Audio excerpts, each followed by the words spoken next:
In a village called Bem, nestled in the Sardana Hills, there once thrived a unique harmony. Men and animals shared the land, living side by side in peace. The village, named Bem, symbolized this tranquility. But over the years, things began to change. Trees, once providing shade and balance, were cut down daily. The rains became scarce, and soon they stopped falling altogether. The land grew barren, and a profound hunger settled over Bem. The animals, too, could not find food. Grasses and foliage dried up, leaving nothing but dust and despair. Every animal was hungry. In a desperate effort to survive, the men tilled the soil and planted crops.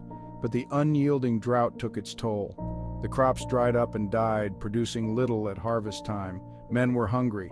As the village became drier and drier, tensions rose, quarrels broke out, animals began chasing men through what was once a harmonious village.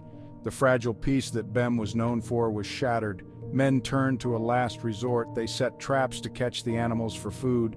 Yet it was a temporary solution to an ever-growing problem. The bonds that once held the village together were now strained and broken. With nowhere else to go, the animals moved to another village far from Bem. Men called this new place a jungle, and the animals that lived there wild.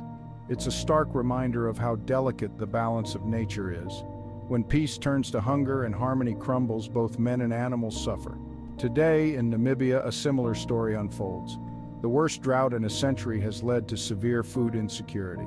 The government has made the difficult decision to cull over 700 wild animals to provide meat for struggling communities. This measure aims to bring immediate relief but raises significant ethical and ecological concerns. Critics argue that relying on wildlife as a food source could set a dangerous precedent. They emphasize the need for long-term solutions like habitat conservation and community-based wildlife management. The drought in Namibia is part of a larger crisis affecting millions across southern Africa. Exacerbated by climate change, severe food shortages loom over the entire region.